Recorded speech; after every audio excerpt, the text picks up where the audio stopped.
মানুষ গিয়ে বলবে যে আমার তো কোনো মতেই কুফা ছুটে না, খালি আমি যাই করি খালি ফেল করি, একটা মানে দেখে শুনে একটা পাথর দেন তো। তা একটা পাথর দিল, সে আংটিটা পরে সে যাইতে সাথে সাথে ইমান নষ্ট হয়ে যাবে। এই কথাটা এখানে যারা বলতেছে যে এই দুনিয়াতে অনেক বেনিফিট আছে, আপনি যদি অমুসলিমও হন আপনার জন্য তো মানে ইসলামের বিধানগুলোতে এই দুনিয়াতে অনেক বেনিফিট আছে। ইন্নাল হামদালিল্লাহ নাহমাদুহু ওয়া নাস্তাইনুহু ওয়া নাস্তাগফিরুহু ওয়া নাউযু বিল্লাহি মিন শুরুরি আনফুসিনা মিন সাইয়্যাতি আমালিনা মান ইয়াহদিল্লাহু ফালা মুদিল্লা লাহু ওয়া মান ইউদ্লিল ফালা হাদিয়া লাহু ওয়া আশহাদু আল্লা ইলাহা ইল্লাল্লাহু ওয়াহদাহু লা শারীকা লাহু ওয়া আশহাদু আন্না মুহাম্মাদান আবদুহু ওয়া রাসূলুহু আম্মা বাদ ফাইন্না খায়রাল হাদিসি কিতাবুল্লাহ ওয়া খায়রাল হাদি হাদি মুহাম্মাদিন সাল্লাল্লাহু আলাইহি ওয়াসাল্লাম ওয়া শাররুল উমুরি মুহদাসাতুহা ওয়া কুল্লু মুহদাসাতিন বিদআহ ওয়া কুল্লু বিদআতিন দালালাহ ওয়া কুল্লু দালালাতিন ফিন্নার। আসসালামু আলাইকুম ওয়া রাহমাতুল্লাহি ওয়া বারাকাতুহু। ঈমান বিনষ্টকারী বিষয়সমূহ 12টা, প্রথমটার ভিতর আবার 4টা ভাগ আছে। প্রথমটা ছিল মেজর শিরক, কোনো প্রকার মেজর শিরকে লিপ্ত হওয়া। দ্বিতীয়টা ছিল আপনার এবং আল্লাহর মাঝখানে কাউকে মধ্যস্থতাকারী মনে করা। তৃতীয়টা ছিল কাফেরদেরকে কাফের মনে না করা। চতুর্থটা ছিল আমরা যেটাতে শেষ করছি গতদিন, অলমোস্ট শেষ ওইটা। তারপরেও ছোট্ট একটু কথা বলে আমরা আজকে কন্টিনিউ করব। চতুর্থটা আমরা শেষ করছি, প্রায় শেষ করছি।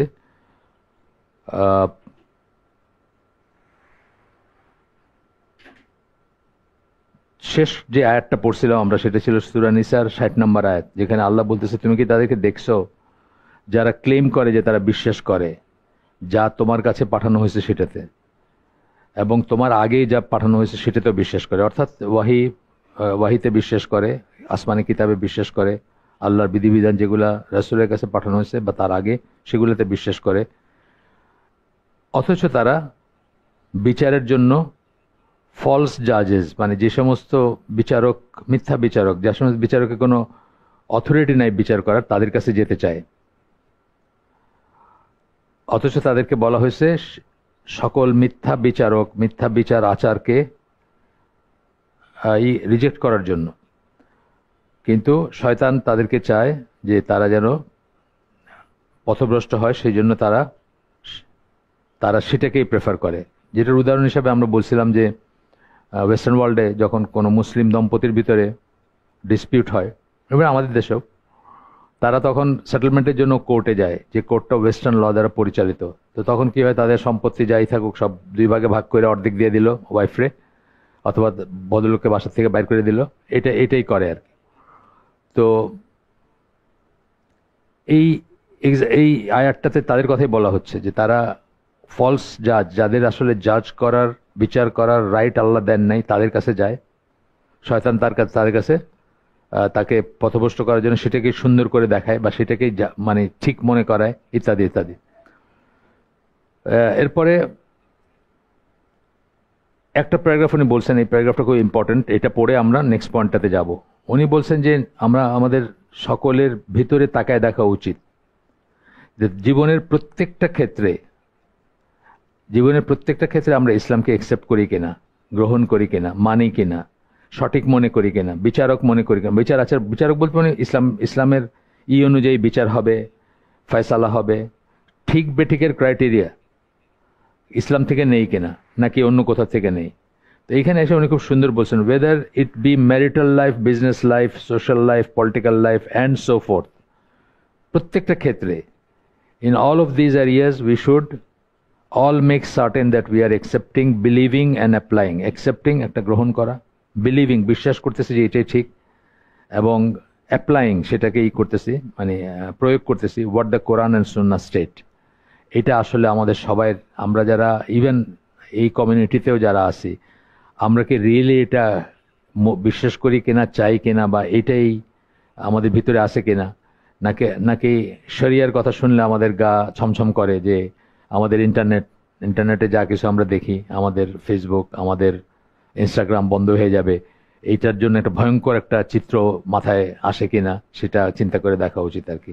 এটার সাথে আমরা আরেকটা জিনিস বলছিলাম গতদিন, আমার মনে হয় বলছিলাম যে ইসলাম কোনো ওভারকোটের মতো না, যে এটাকে পার্লামেন্টে ঢোকার আগে বাইরে ক্লোকরুমে রেখে যাব, পার্লামেন্টে ইচ্ছা মতো আইন প্রণয়ন করব, আবার বাইরের সময় ইমানটা বা ইসলামটাকে পড়ে বাইর হব, সেরকম কোনো জিনিস না। এটা একজন জার্মান কনভার্ট, ইসলামের মানে কনভার্টেড মুসলিম, ওনার একটা বইয়ে এই কথাটা উনি বলছেন। আমার খুব পছন্দ হয়েছিল বইটার এই বক্তব্যটা পার্টিকুলারলি।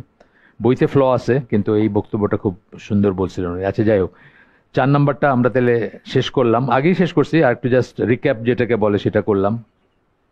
আপনার 5 নাম্বার পয়েন্টটা ঈমান বিনষ্টকারী বিষয় আজকে শুরু করতেছি, যে সেটা হচ্ছে যে আল্লাহ রসুল যে নিয়ে আসছিলেন, যেটা দিনের অবিচ্ছেদ্য অংশ, দিনের থেকে এটা আলাদা করা যাবে না, এই ধরনের একটা অংশ, সেটাকে অপছন্দ করা। এমনকি যদি আমরা সেটা নিজেরা করিও, এমন সময় দেখা যায় যে আমরা কাজটা করতেছি কিন্তু জিনিসটাকে মানে অপছন্দ করে করতেছি, সেটা বলছেন এখানে। সূরা মুহাম্মাদের 8 নম্বর 9 নম্বর আয়াত কোট করতেছেন, বলতেছেন কিন্তু যারা অবিশ্বাসী, কিন্তু যারা বিশ্বাস করে না বা অবিশ্বাসী, তাদের জন্য রয়েছে ধ্বংস, এবং আল্লাহ তাদের সব কাজকে ব্যর্থ করে দিবেন, নিষ্ফল করে দিবেন। এটা এই জন্য যে তারা আল্লাহ যা নাজিল করছিলেন সেটাকে ঘৃণা করত, অপছন্দ করত। So he has made their deeds fruitless, সেই জন্য আল্লাহ তাদের কাজকে নিষ্ফল করে দিছেন। তো এইটা কি বলছেন, যে আল্লাহ যা নাজিল করেছেন সেটাকে ঘৃণা করতে দেখে তাদের কাজকে নিষ্ফল করে দিছেন আল্লাহ, এবং ফ্রুটলেস করে দিছেন। ডিডস অনেক সময় ভালো কাজ করে, কাফেররাও ভালো কাজ করে বা অবিশ্বাসীরাও ভালো কাজ করে না তা না, অন্য কোনো রিজনে করে। আপনি দেখবেন ইন্ডিয়াতে কিছু মানুষ আছে, তারা চিকিৎসা বিজ্ঞানটাকে তাদের গড মনে করে, মানে তার পেশাটাকে সে গড মনে করে, এই জন্য খুব সিনসিয়ারলি তার পেশার কাজ করতেছে, কিন্তু তার জন্য কোনো আখেরাতে কিছু থাকবে না। এটাই এই সমস্ত আয়াতের মিনিং আর কি।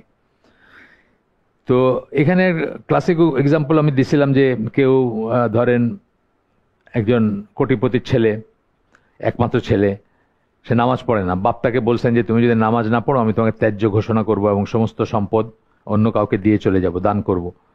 তখন সে নামাজ পড়তে শুরু করলো বাপের সাথে, কিন্তু সে খুবই অপছন্দ করে। এই একই জিনিস পর্দার ব্যাপারে দেখা গেছে, যে অনেক অনেক মেয়েরা তাদের হাজব্যান্ডের জন্য পর্দা করে অথবা চাকরির জন্য পর্দা করে। খুব আনফর্চুনেট সেটা। আমাদের এখানে একটা ঘটনা ঘটছে, যে আমাদের স্কুলের টিচার ছিলেন আমাদের এক গার্ডিয়ানের ওয়াইফ, তারপরে তো চাকরি শেষ হয়ে গেছে, চাকরি এখান থেকে ছেড়ে চলে গেছেন হাজব্যান্ড।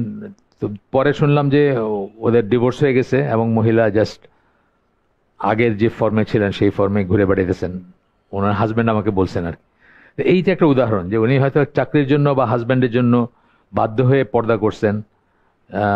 যে এনভায়রনমেন্টে পর্দা না করলে থাকা যাবে না, সেই এনভায়রনমেন্টে পর্দা করছেন, কিন্তু আসলে উনি এটাকে মন থেকে পছন্দ করেন নাই, অপছন্দ করছেন।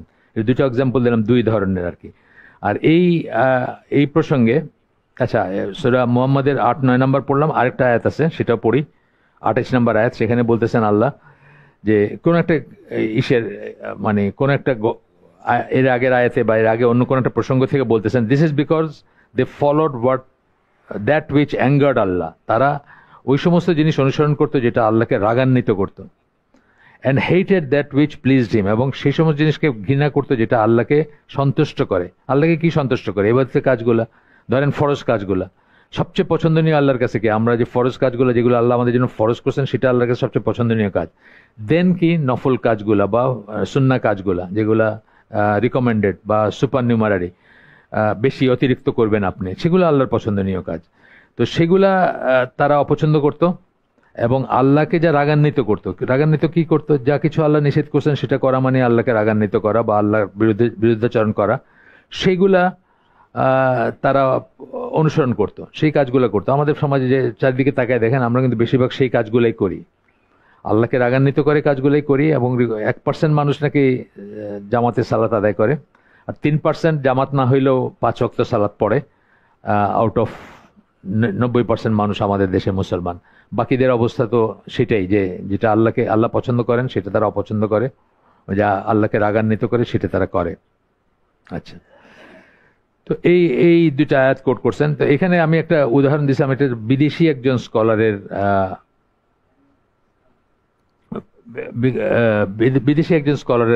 একটা ইসের থেকে, আপনার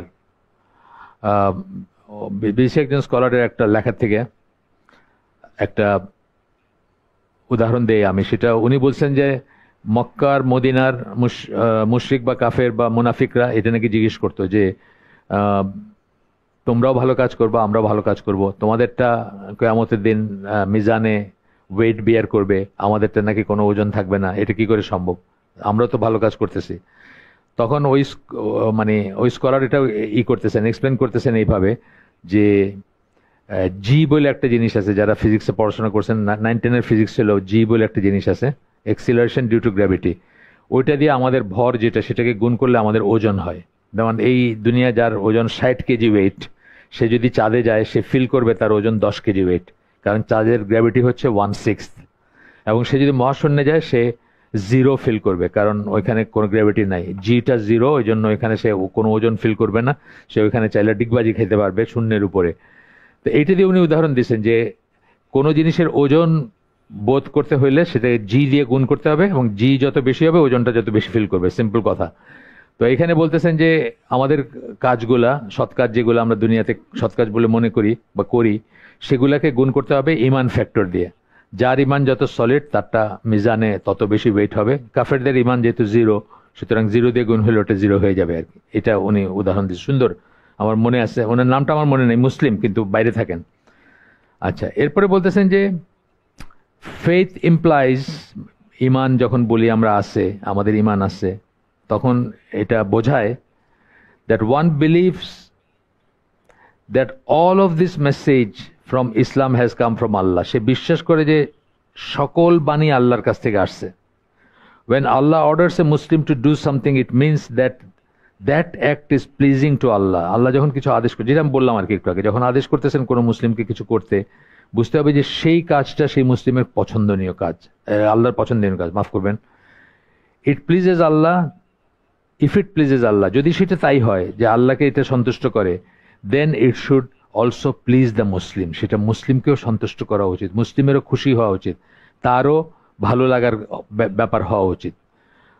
এরপর একটু স্কিপ করে আবার পড়তেছি আমি আবার, even if he should sleep and perform that prohibited act, he will still detest it because he will know that it is wrong. এইখানে একটা কথা বলতেছেন যে আমরা তারপরেও কি, আমরা একদম পারফেক্টতম মুসলিম যদি হইতে চাই, তারপরে হয়তো আমরা কখনো স্লিপ বলতে SLIP, পা পিছলায়া বা পদস্খলন যেটাকে বলে, আমরা হয়তো একটা গুনার ভিতর চলে যাব। কিন্তু যদি যাইও, এটা আমাদের কাছে সবসময় পীড়া দিবে, আমাদের ভিতরে কষ্ট দিবে, আমাদের ভিতরে গিল্টি ফিলিং থাকবে, আমরা জানবো যে এটা রং, এটা করা উচিত হয় নাই। এরকম একটা হাদিস আসছে যে যতক্ষণ একজন মুমিন তার মনে একটা খারাপ কাজের জন্য অনুশোচনা আসে, ততক্ষণ বুঝতে হবে তার ইমান আছে। যেদিন সে ওটাকে একদম ডাল ভাত বানায় দিবে, সেদিন বুঝতে হবে যে তার আর ইমান নাই। এইটারই আরেকটা ভাবে বলা হচ্ছে যে আরেকটা হাদিস আছে যেখানে বলছেন যে খারাপ কাজ ঘটতে দেখলে আপনি হাত দিয়ে এটাকে স্টপ করার চেষ্টা করবেন, হাত দিয়ে যদি পারেন না, আপনার ক্ষমতা নাই, তাহলে মুখ দিয়ে করবেন, মুখ দিয়ে করারও যদি ক্ষমতা না থাকে তাহলে মনে মনে ঘৃণা করবেন। এই হাদিসটা আমি হয়তো 5-6 বছর বয়স থেকে জানি, কিন্তু তারপরে একটা লাইন আছে যেটা কোনোদিন এইভাবে চিন্তা করি নাই, মানে রিসেন্ট টাইমে, ধরেন হয়তো 5 বছর 10 বছর আগে মাথায় আসছে, যেটা বলতেছেন and that is the least of ইমান, মানে ইমানের সর্বনিম্নই হচ্ছে এটা যে আপনি মনে মনে ঘৃণা করবেন। তার মানে কি এর নিচে কোনো ইমান নাই? তাহলে আপনার সামনে একটা খারাপ কাজ হচ্ছে, যে কোনো কিছু হোক, সেটা একটা কেউ খুব জোরে গান বাজাচ্ছে বা গান বাজাচ্ছে, কেউ নাচতেছে, কেউ বিড়ি খাচ্ছে, মানে যে কোনো খারাপ কাজ যেটা দেখেন, সেটা দেখে আপনার মনে, আপনি কিছু করতে না পারলেও আপনার মনে অবশ্যই খারাপ লাগা উচিত। যদি না লাগে তাহলে বুঝতে হবে আপনার ইমান নিয়ে সমস্যা আছে, চিন্তা করতে হবে, আপনার নিজেকে নিয়ে চিন্তার ব্যাপার আছে। তা এই ধরনের জিনিস বলতেছেন, যে সমস্ত জিনিস আমরা করি, আপনার যে সমস্ত জিনিস আমরা অপছন্দ করি, তার উদাহরণ দিতে দিতে এক জায়গায় বলতেছে যে বলতেছে হিজাবের কথা বলতেছেন, যে হিজাব একটা জিনিস, যেমন যে এটা অনেক মুসলিম মহিলার ডিসপাইস, যেটা বলতেছে মানে মনের থেকে অপছন্দ করেন, বা এমনকি একটা ইয়াং মেয়েকে যদি তারা করতে দেখেন, হঠাৎ করে হিজাব করতে, তোমার কি হয়েছে এটাও জিজ্ঞেস করেন, মানে তোমার সমস্যা কি, বা তোমারে কোন বাগে খাইলো, এরকম একটা সেন্স আর কি। তো এটা বলতেছেন। তো এরপর বলতেছেন, হিজাবের কথা বলতেছেন, this by itself should be sufficient to make every true Muslim woman love and adhere to the proper dress. কেন? মানে আল্লাহর কাছে এটা প্লিজিং, আল্লাহ চাইছেন এটা আমরা করি, সেই জন্যই তার কাছে হইতে পারতো। আর তারপরে বলতেছেন যে second, it is beneficial for them in both this life and the here after, এবং দ্বিতীয়ত হচ্ছে এটা এই জীবনে এবং হিয়ার আফটারে বেনিফিশিয়াল। আপনাদেরকে আমি একটা অনেকবারই বলছি হয়তো, স্টেলা হোয়াইট বলে একজন মহিলা, এটা ইউকের পত্রিকায় আসছিল পেপারে, আমার কাছে লিঙ্ক আছে, কেউ চায় নিয়েন, যদি চান আমি এখানেও দিতে পারবো পরে, ওই ইসের লিঙ্কটা আছে, যে এখনও খবরের কাগজের ওই আর্টিকেলটা পাবেন। উনি কিন্তু ক্যাথলিক খ্রিস্টান ছিলেন, কেন্ট বলে একটা জায়গা ইউকেতে, ওইখানে থাকেন। উনি হিজাব নেকাব করতেন, মানে বোরখা পরতেন এবং নেকাব করতেন, ফেস ঢেকে রাখতেন আর, কিন্তু উনি কিন্তু মুসলিম ছিলেন না।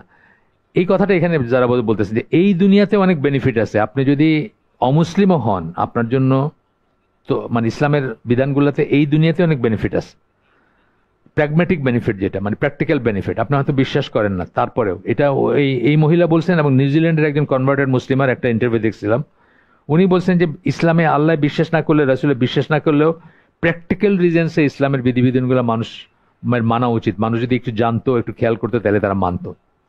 তো এই ব্যাপারটা আর কি এখানে উনি বলতেছেন, সেম জিনিস, যে এই দুনিয়াতেও আছে আর হিয়ার আফটার যে বিশ্বাস করে তার জন্য তো আখেরাতে বেনিফিট আছে। যখন আল্লাহ বলতেছেন যে একটা জিনিস করো, পর্দা করো, তখন সেটারই, কিন্তু এটা দেখা যায় বহু বহু মুসলিম মেয়েরা, আমাদের দেশে দেখবেন অনেক অনেক মানুষ আছে যারা এটাকে খুবই অপছন্দ করে এবং খুবই ঘৃণা করে আর কি। তো আমার একটা ট্রান্সলেশন কাজ আছে, ডটার্স অফ অ্যানাদার পাথ, অন্য পথের কন্যারা, ওইখানে 53টা মুসলিম কনভার্টেড মুসলিম মহিলা আমেরিকান, তাদের একটা সার্ভে আছে, বইটা অ্যাকচুয়ালি একটা সার্ভে ওয়ার্ক, যে তারা সার্ভে করছেন যে ওই 53 জন মহিলা যখন ইসলাম গ্রহণ করলেন তাদের কি চ্যালেঞ্জেস, কি কি কি ফিল করছেন, কেমন লাগছে, কি ইত্যাদি নিয়ে আসে। তো ওইখানে দেখা যায় যে সবচেয়ে ডিফিকাল্ট যেটা, মানে নেক্সট মর্নিং থেকে যে জিনিসটা মনে হয়েছে সেটা হলো হিজাব। কারণ ওই সোসাইটিতে হিজাব মানে একটা মার্কড হয়ে যাওয়া, সবার কাছে মার্কড হয়ে যাওয়া, যে আলাদা কিছু।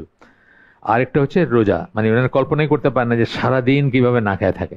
কিন্তু পরবর্তীতে বলছেন যে 1-2 বছর যাওয়ার পরে খুবই এনজয় করছেন রোজাটাকে এবং কিছুই লাগে নাই। রোজাটা কিন্তু এরকমই ব্যাপার, আমাদের ভিতর যারা রাখে না তাদের কাছে দেখবেন তাদের মুখটা শুকায় যায় এটা শুনলে, যে সারাদিন কিছু খাবে না।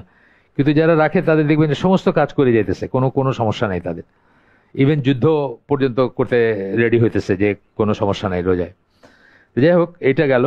তারপরে বলতেছেন যে এইরকম কমন এক্সাম্পল, হিজাবটা একটা এক্সাম্পল বলছেন, যে অনেকে বাধ্য হয়ে করে, কোনো একটা সোসাইটিতে বাধ্য হয়ে করে, কোনো একটা জায়গায় বাধ্য হয়ে করে, যেমন সৌদি আরবে যাওয়ার আগে দেখবেন প্লেনে পরিটে নিতেছে সবাই।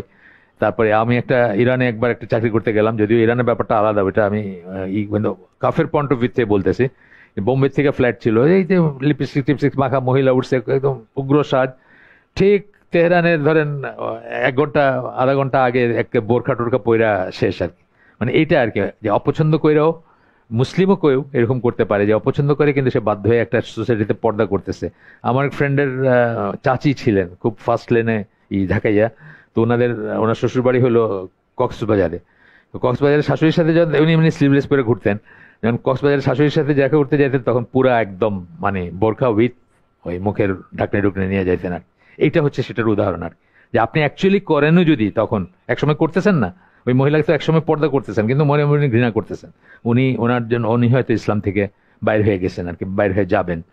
তো এখানে বলতেছেন আরেকটা এক্সাম্পল, এটা না বললেই নয়, যদি এটা আমি অনেকবার বলছি তারপরেও, পলিজিনি, যেটা পলিজিনি মানে একটা পুরুষ একাধিক বিয়ে করতে পারে। এই জিনিসটা আমি বলতেছি কোন একজন মহিলা যিনি ওয়াইফ, ফার্স্ট ওয়াইফ, ওনার ভাল লাগবে নট নেসেসারলি, উনি মারহাবা বলবেন এমন নাও হইতে পারে, ওনার জেলাস ফিল করতে পারেন, যেটা আল্লাহ রসুলের ওয়াইফরাও করছেন। কিন্তু বিধান হিসাবে এটাকে যদি আপনি অপছন্দ করেন, আপনি যদি বলেন এটা কি করলেন আল্লাহ, কি জাস্টিস হইলো, আপনি ইসলাম থেকে বের হয়ে যাবেন, আপনার ইমান নষ্ট হয়ে যাবে। উনি কিন্তু এখানে একদম উনি তো আমেরিকান কনভার্টেড মুসলিম, কিন্তু উনি এটা করছেন, উল্লেখ করছেন এখানে। Another common example is polygyny. Some people hate the concept as a whole and declare that it should be made illegal, although it has been clearly sanctioned by Allah in the Quran. এটাকে illegal declare করা উচিত, এরকম মন্তব্য করে ফেলে। এটা আমাদের সাবধান হওয়া উচিত বা বোঝা উচিত। এরপরে বলতেছেন যে রিবার কথা বলতেছেন, বহু মানুষ আছে তারা বলবে যে তাহলে ব্যবসা কেমনে হবে। আমি নিজে শুনছি বলতে, হাসানুজ্জামান চৌধুরী, আপনাদের কাছে মনে নাম বলছি আগে, পলিটিক্যাল সায়েন্সের ফুল প্রফেসর ছিলেন ঢাকা ইউনিভার্সিটির, আমার পরিচিত দিনী ভাই, ওনাকে নিয়ে গুলশানের একটা বাসায় একটা হালাকায় গেছি, উনি হালাকা করবেন আর কি। তো ওইখানে বসতেন যারা তাদের ব্যবসায়ী বসছেন, তো একজন ব্যবসায়ী বলতেছেন যে দাঁড়িয়ে আছে, পাকা পাকা দাঁড়িয়ে, ওনার টুপি আছে, ও বলতেছেন সুদ নাইলে খাইলাম না, কিন্তু না দিয়া তো ব্যবসা হবে না, ব্যবসা কিভাবে হবে তাহলে? তো এই যে জিনিসটা, মানে এটা এটা মানে কি, আপনি ব্যাক অফ ইউর মাইন্ড আপনি বলতেছেন যে এটা ইম্পসিবল বা এটা আনজাস্ট, এটা ঠিক না জিনিসটা, বা এটা এটা ছাড়া চলবো কেমনে, এই ব্যাপারগুলো সাবধান করছেন আর কি। তারপরে অ্যালকোহল ইজ ফরবিডেন। অনেক মানুষ আছে যে বিদেশে থাকে, তারা ইংল্যান্ডে আমেরিকায়, যারা আমেরিকায় অত বেশি না, ইংল্যান্ডে এই কালচারটা খুব বেশি, পাব কালচার যেটা আমরা বলি, মানে বিকালে ধরেন এই 5টা 6টার দিকে গিয়ে ঢুকবে পাবে, 10টা পর্যন্ত বসবে। আমরা যেমন চায়ের দোকানে বসে আমাদের গ্রামের মানুষ আড্ডা মারে, ইংল্যান্ডে এইটাই হলো তাদের নেইবারহুডের, আপনি চিনবেন অমুক নেইবার পাবে বসছে, বিয়ার বা কিছু একটা চালাইতেছে আর কি। তো এইটা ধরেন কল্পনা করতে পারেন অনেকে যে এটা কেন নিষেধ। এটা মুসলমান একজন মহিলা, এক্স মুসলিম, আয়ান হার্সি আলী, হল্যান্ডে এমপি ছিলেন, হ্যাঁ, উনি কিন্তু মুরতাদ হয়ে গেছেন। উনি কেজড ভার্জিন বলে একটা বই করছেন, লিখছেন, ওটা সিনেমা হইতেছিল, সেই সিনেমার যে বানাইতেছিল তারে মাইরে ফেলা হয়েছে, এবং তারপরে উনি ওইখান থেকে আমেরিকায় হিজরত, উনার হিজরত আর কি, আমেরিকায় হিজরত করছেন। আনফর্চুনেটলি অনেক মুসলমানরা এখন করে, কিন্তু উনি মুরতাদ যেহেতু, উনি আমেরিকায় হিজরত করছেন। উনি কিন্তু সোমালি অরিজিনের কৃষ্ণাঙ্গ মহিলা, কিন্তু আমেরিকাতে উনি আমেরিকান কনজারভেটিভ থিঙ্ক ট্যাঙ্কের স্কলার। এখন উনি কনজারভেটিভ থিঙ্ক মানে বুঝছেন তো, মানে রিপাবলিকান বা আরো কট্টর যেগুলা দক্ষিণপন্থী যে এদের বলে, তারা তো কাল্লুদের দেখতেই পারে না, কিন্তু উনি কিন্তু ওইখানে রিসার্চ ফেলো। তো এই যেমন ওনার ওনার মেইন অভিযোগ ছিল যে সন্ধ্যার পরে 1 শট 2 শট মানে এতে ইচ্ছে করতেই পারে, এইটা কেন ফরবিডেন, মানে এটার ভিতরে দোষ কি আর কি, এটা ওনার যুক্তি ছিল। আয়ান হার্সি আলী, আপনারা দেখেন, সার্চ দিলে হার্সি উইথ এইচ, মানে দেখবেন ওনার চলে আসবে। একই ব্যাপার ডেটিং, মানে ডেটিংটা একটা ডাইল ভাত না সারা দুনিয়া, আমাদের দেশে হয়ে যেতেছে আস্তে আস্তে। তো আসমা গুল বলে এক মহিলা আছেন, আমেরিকায় থাকেন, একজন আর্মি জেনারেলের, পাকিস্তানি আর্মি জেনারেলের মেয়ে, এক্স জেনারেলের মেয়ে। উনি তো হালাল ডেটিং এর উপর বই লিখে ফেলছেন, মানে ডেটিংটা কি করে হালাল করা যায় আর কি, কি করলে হালাল হবে আর কি ওটা। তো বাংলাদেশেও একজন আছে, তার আমার সাথে ব্লগিং করতো এক সময়, সামওয়ার ব্লগে এবং ইসেও, এই ওইটার নাম কি, সোনার বাংলা, জামাতি ইসলামের মানুষদের যারা পরিচালিত যে ব্লগ ছিল, ওখানে ব্লগিং করতে এক সময়। তো সেও একটা বানাইছে, শর্ট ফিল্ম বানাইছে আর কি, ফুড কোর্টে একটা হিজাবি মেয়েকে সে প্রস্তাব দিতেছে, একজন ছেলে, ইয়াং ছেলে। তো উনি বলছে আপনি আমার আব্বির সাথে কথা বলেন আর কি, এইভাবে আমাদের সাথে কথা বলা হারাম, মানে হালাল ডেটিং এর একটা কনসেপ্ট আর কি। তো যাই হোক, এখন এখন দুনিয়াতে সবকিছু যদি আমরা ওদের মতো করতে যাই, আমরাও চেষ্টা করবো যে এগুলাকে কিভাবে একটু জায়েজ করে নেওয়া যায়, এইরকম বলছেন অনেক। গেল, it is one of the conditions of the testimony of faith that, আপনার শাহাদার একটা শর্ত হচ্ছে এটা, one also loves what the testimony implies, শাহাদা যা বলে সেটাকে আপনি ভালোবাসবেন, এটা হচ্ছে শাহাদার শর্ত। শাহাদার আমরা এখানে পড়ছি 9টা শর্ত আছে, তার ভিতর সবচেয়ে মানে সবচেয়ে কি বলবো, মানে কোর ভ্যালুজের হলো এটা আর কি, এই শর্তটা, যে শাহাদা যা চায় সেটাকে আপনি ভালোবাসবেন, শাহাদাকে যারা ভালোবাসবে তাদেরকে ভালোবাসবেন, এবং বাই এক্সটেনশন আল্লাহ যা ভালোবাসেন সেটাকে ভালোবাসবেন, আল্লাহ যা ভালোবাসেন না, অপছন্দ করেন সেটাকে অপছন্দ করবেন, মানে আলটিমেটলি আল ওয়ালা ওয়াল বারা। তা আমরা বলছিলাম যে এটা আলটিমেট অফ তাওহীদ হচ্ছে যে আপনার ভালো লাগা এবং খারাপ লাগা সব আল্লাহর এক্সিসে থাকবে। আল্লাহ যেটাকে ভালো বলছেন, অথবা আল্লাহর যেটা ভালো লাগে, আল্লাহকে যেটা প্লিজ করে সেটা আপনার ভালো লাগবে, এবং যা কিছু আল্লাহ অপছন্দ করেন বা আল্লাহ যা কিছু নিষেধ করছেন সেটা আপনি অপছন্দ করবেন। আল ওয়ালা ওয়াল বারা, আলটিমেট অফ তাওহীদ আর কি, যে ওইটা হবে আল্লাহর এক্সিসে আপনার সমস্ত ভালো লাগা এবং খারাপ লাগা থাকবে, which includes all of the beliefs and laws of the religion of Islam। এই যে কথাটা বললেন যে শাহাদার শর্তর ভিতরে একটা হচ্ছে যে শাহাদা যা কিছু মানে ইমপ্লাই করে, যা কিছুর দিকে আপনাকে ডাকে, তার সবকিছুকে আপনি ভালোবাসবেন বা সবকিছুকে আপনি পছন্দ করবেন।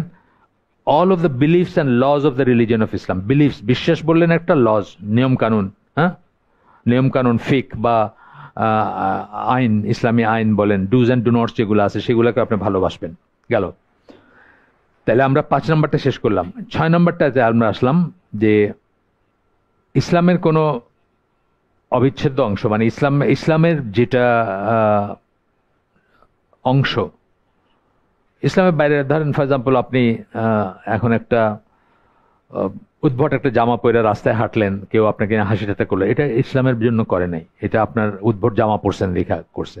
জোকাররা পরে না রাস্তায়, ওই যে আগে, এখন এখন বোধহয় নাই, আগে দেখতেন যে কোনো একটা কিছু একটা আইসক্রিম বা কোনো একটা কিছুর অ্যাডভার্টাইজ করতে নামাই দিল রাস্তায় একটা লোকরে, ওই উদ্ভট একটা কাপড় পরে, এটা দেখে কেউ হাসতেছে, এটার সাথে কিন্তু ইসলামের কিছু নাই। কিন্তু ইসলামকে রিপ্রেজেন্ট করে এমন জিনিস নিয়ে যদি আপনি হাসি ঠাট্টা করেন, তাহলে আপনার ইমান নষ্ট হয়ে যাবে, আপনি ইসলাম থেকে বের হয়ে যাবেন, সাবধান হওয়ার ব্যাপার আছে। মালয়েশিয়ানদের, ইন্দোনেশিয়ানদের কিন্তু ওই দাড়িটা কত সুন্দর হয় না, খেয়াল করলে দেখবেন যে 3-4টা দাড়ি এখানে ঝুলে আছে, তা আপনি বলেন দেখো ছাগলের মতো লাগতেছে দেখতে, এটা একটা উদাহরণ জাস্ট দিলাম। অথবা কেউ বোরখা পরতেছে, বোরখা যারা পরে তাদেরকে, যারা বোরখা পরে না, যারা আলোকিত এনলাইটেন্ড আমাদের দেশে আছে না, চেতনাপন্থী অথবা আপনার কি বলে রবীন্দ্রিক জীবনযাপন করে, তারা হয়তো তাদেরকে দেখে হাসি ঠাট্টা করতেছে, দেখো কি, মানে আমাদের রাষ্ট্রযন্ত্রের হাইয়েস্ট লেভেল থেকে বোধহয় বোরখা নিয়ে কি একটা আছে জানি, বোরখা নিয়ে কি একটা একটা ফান আছে, এটাকে তাবু বলছেন অথবা হ্যাঁ টেন্ট না, এই তো পিছনে উকিল সাহেব সাক্ষী দিচ্ছেন, টেন্ট বলছেন, এটা এটা আছে হাইয়েস্ট লেভেল থেকে। এইটা হচ্ছে সেটা যেটা আপনার ইমান নষ্ট হয়ে যাবে আপনি যদি এটা নিয়ে হাসি ঠাট্টা করেন। তো আমাদের দেশে তো কত, মানে এটা বলেই বোরখার নিচে খামটা নাচে, হ্যাঁ, মনের পর্দা আসল পর্দা, বাইরের পর্দা হটাও রে, মানে এগুলা হইলো সব বিদ্রুপ করে। এছাড়া দাড়ি নিয়ে অনেক হাসি ঠাট্টা বিদ্রুপ আছে। টাকনোর উপরে কাপড় আরেকটা হলো খুব, যেটা কমন চোখে পড়ে আর কি। তারপরে সেপ্টেম্বর 11-এর পরে আপনারা জানেন, সেপ্টেম্বর 11 যারা হোতা ছিলেন, মানে যারা অন্তত ফুট সোলজার ছিলেন, পেছনে অনেক কথা থাকতে পারে, কিন্তু এনারা যে ছিলেন এটা কোনো সন্দেহ নাই। মোহাম্মদ আতা বা এই ধরনের যারা ওটার লিডার ছিলেন, তাদের ইন্টারভিউ তুলে দিয়েছিল যে তারা জান্নাতে গেলে 70টা হুর 72টা হুর পাবেন, এইসব কথাবার্তা তুলে দিয়েছিল। মানে এগুলো নিয়ে অনেক মুসলিমরা ফান করছে, কিন্তু ওই ইয়াং কাউরে বলছে কি তোমার কি হুর পাওয়ার ইচ্ছা আছে, যাইবা নাকি কোথাও, এরকম করে ফান করতেছে। ইট ইজ ওয়ান থিং যে আপনি বললেন যে সেপ্টেম্বর 11 কাজটা ঠিক হয় নাই, সেপ্টেম্বর 11 অ্যাকশনটা ঠিক হয় নাই, অনেক এমনি মানুষ মারা গেছে, ঠিক আছে, আপনি এটা সমালোচনা করতে পারেন, এইটুক পর্যন্ত ঠিক আছে। কিন্তু আপনি করতেছেন কি সমালোচনা, আল্লাহর একটা ওয়াদাকে কিন্তু আপনি হাসি ঠাট্টা করতেছেন। এই হুরের এইটা কি আল্লাহর ওয়াদা না? আল্লাহর প্রতিটি ওয়াদা সত্য, এটা বুঝতে হবে। আপনি সেটাকে নিয়ে হাসি ঠাট্টা করতেছেন। আপনি বলছেন কি মেয়া হুর পাইবা না, হুর পাইতে ইচ্ছা করেন নাকি, যাইবা নাকি কোথাও, যাইবা মানে জিহাদে যাইবা বা এরকম। জিহাদও একটা ইবাদত, হুরও একটা আল্লাহর মানে কি বলবো, মানে ওয়াদা অথবা আল্লাহর, হ্যাঁ, আল্লাহ প্রমিস করছেন আপনাকে যে আল্লাহ এটা দিবেন আপনাকে, বা আল্লাহ একটা একটা কথা, সেটাকে নিয়ে আপনি ঠাট্টা করতেছেন, আপনার ইমান নষ্ট হয়ে যাবে। এইরকম কথাগুলো আসছে এখানে। এই উপলক্ষে 2টা আয়াত কোট করতেছেন। একটা হচ্ছে 2টা আয়াত পরপর, সরি, একসাথে, সূরা তাওবার 65-66 নম্বর আয়াত, যেখানে আল্লাহ বলতেছেন তুমি যদি তাদেরকে জিজ্ঞেস করো কোন একটা ঘটনার ব্যাপারে, বলতেছেন আল্লাহ, ঘটনা মানে কি, তারা হাসি ঠাট্টা করছিল। এটার আচ্ছা আমি ব্যাকগ্রাউন্ডটা আগে বলি, তারপর আয়াতটা বলি। ব্যাকগ্রাউন্ডটা হচ্ছে যে তাবুকের যুদ্ধে যাচ্ছিলেন সাহাবীরা, অনেক লম্বা পথ ছিল, অনেক কষ্টের জার্নি ছিল। আপনারা জানেন যে বড় একটা বাহিনী ছিল এবং অনেকের জুতা ছিল না, জুতা বা স্যান্ডেল ছিল না, তারা বস্তা পেঁচায়, বালুর উপরে বস্তা পেঁচায় হাঁটতেছিলেন, যাদের বাহনও ছিল না, কষ্টের ছিল অনেক। তো রাস্তায় রাস্তায় কিছু সময় পরে বা একটা ডিস্টেন্সের পরে তারা রেস্ট নিতেন, কোনো একটা ছায়া বা কিছু পাইলে সেখানে রেস্ট নিতেছেন। এইরকমই একটা গ্রুপের ভিতরে, গ্রুপে বসছেন। একটা গ্রুপের ভিতরে এই তোমাদের মানে কার কার ইমান বাড়ে, মানে আয়াত নাজিল হইলে কার কার ইমান বাড়ে, এইরকম কিছু নিয়ে হাসি ঠাট্টা বা একটু লাইট কথাবার্তা বলতে শুরু করছেন আর কি। অর্থাৎ এটা নিয়ে হাসতেছেন আর কি, বাড়ছে ইমান, বাড়ছে বাড়ে, মানে এইরকম একটা কথা। তো একজন সাহাবী উঠে দাঁড়াইছেন, উনি বলছেন যে আমি তোমাদের সাথে বসবো না, আমি রাসূলের কাছে যাচ্ছি এবং গিয়ে বলতেছি তোমরা কি নিয়ে মানে হাসি ঠাট্টা করতেছো বা লাইটলি কথা বলতেছো, ফ্রিভোলাস টক আর কি, আমি আমি আমি উঠে যাচ্ছি। তো তখন উনি দেখছেন আল্লাহ রাসূলকে জানাই দিয়েছেন এবং এই 2টা আয়াত নাজিল হয়েছে তখন আর কি। এটা আমাদের জন্য খুব ভয়ঙ্কর একটা ব্যাপার, পরে বলতেছি। If you ask them they declare, তুমি যদি তাকে জিজ্ঞেস করো এই ব্যাপারে, তারা বলবে we are only talking idly and joking, আমরা হালকা কথাবার্তা বলতেছিলাম। মানে অনেক সময় হয় না যে আমরা একটু আড্ডা মারা, যেটা বলে চায়ের দোকানে বসলে আমরা একটু হালকা কথাবার্তা বলি, অথবা অনেক বড় একটা জার্নি করে কোথাও গাছের নিচে বসছি, একটু একটু একটু লাইট হওয়ার চেষ্টা করি। ইন ইটসেলফ এটা কোনো দোষের কিছু না, কিন্তু কি নিয়ে লাইট হওয়ার চেষ্টা করতে, সেটা হলো যে এইসব তখন আল্লাহ জিজ্ঞেস করতেছেন, ইসেকে বলতেছেন, রাসূলকে বলতেছেন, জিজ্ঞেস করতেছে was it Allah and his verses and his messenger that you are mocking, তোমরা কি আল্লাহকে নাকি আল্লাহর আয়াতসমূহ, নাকি তার রসুলকে নিয়ে হাসি ঠাট্টা করতেছিল? কোনটা নিয়ে হাসি ঠাট্টা করতেছিল প্রশ্ন করতেছেন। মানে আসলে এই ব্যাপারগুলো নিয়ে তার কথা বলতেছিল। আয়াত নাজিল হইলে কার ইমান বাড়ে, কার কার বাড়ছে বলো তো, মানে ওই অনেকটা যে বললাম হুর পাইবা কে যাইবা, এরকম কথাই আর কি। Make no excuse, you have disbelieved after you had believed. কোনো অজুহাত দেখা না, তোমরা বিশ্বাস করার পরে কাফের হয়ে গেছো। এইখানে কিন্তু আল্লাহ যারা বসে বসে দেখছিলেন ওইটা, তারা পার্টিসিপেট করেন নাই। পার্টিসিপেট তো একজন দুইজন বা তিনজন করছেন, তাদেরকেও কিন্তু ইনক্লুড করছেন। এইটা আমাদের জন্য খুব ভয়ের ব্যাপার। আমরা এই বাংলাদেশে ইন পার্টিকুলার, বাইরেও অনেকখানে আমরা তো একটা সেমিনার বা একটা টক শো বা একটা কিছুতে, কোনো একটা কিছুতে পার্টিসিপেট করতেছি যেখানে আল্লাহর আয়াত বা আল্লাহ রসুলকে কটাক্ষ করে কথা বলা হচ্ছে। আমরা কিন্তু সেখানে বসবো না, আমরা উঠে চলে আসবো। আইদার স্টপ করাতে চেষ্টা করবো অথবা উঠে চলে আসবো। এবং এটা কিন্তু ফ্যামিলি সার্কেলের ভিতরে হতে পারে। এক মহিলা ইউকেতে থাকেন, আমার জিজ্ঞেস করছেন তার মামা, আপন মামা বাসায় আসে, বেড়াইতে আসলে তোমাদের মোহাম্মদ তো এরকম বলছে, এখন কি করবেন? আমি বললাম বাসায় ঢুকতে দিবেন না। আমারে জিজ্ঞেস করছে হালাকাতে, বৃহস্পতিবারে যে হালাকাটা হয়, উনি ইউকেতে থাকেন, তার আপন মামা তারে বলে যে তোমাদের মোহাম্মদ তো এরকম বলছে, তোমাদের মোহাম্মদ তো এরকম বলছে, মানে তার মোহাম্মদ না আর কি, তোমাদের মোহাম্মদ। ওই বাসায় ঢুকতে আমি বলছি বাসায় ঢুকতে দিবেন না রে, কারণ আপনি তো আর ওইখানে কোথাও অন্য কোথাও যাচ্ছেন না যেখান থেকে উঠে চলে আসবেন, তো ওই লোককে বাসায় ঢুকতে দিবেন না। যে তুমি তোমার কথা চেঞ্জ করো, তুমি প্রপার আদব নিয়ে কথা বলো, নাহলে আমার বাসায় এসো না। আপন মামা হয়েছে তো কি হয়েছে? তো এইরকম ব্যাপারগুলো আর কি, যে এইগুলো আমরা অনেক সময় দেখি যে আমাদের এই সাংস্কৃতিক অনুষ্ঠান বা আমাদের পুরস্কার বিতরণী বা কোনো একটা কিছুতে, মানে এই খুব ফাইন ভাবে একটা আপনার কটাক্ষ করলো কোনো একটা জিনিসকে, হয়তো পর্দাকে অথবা দাড়িকে বা ড্রেস কোডকে। ইভেন ধরেন আপনি কথার কথা এয়ারফোর্সের একটা ব্যাচের ক্যাডেট ছিলেন, আপনি খুব ভালো ছিলেন, ব্যাকগ্রাউন্ড ছিল আপনার, এখন আপনাদের বয়স হয়েছে, আপনার সব আপনার যারা ব্যাচমেট তারা এখন অ্যারাউন্ড দ্য টপ না হইলেও অ্যারাউন্ড দ্য টপ আর কি আছে।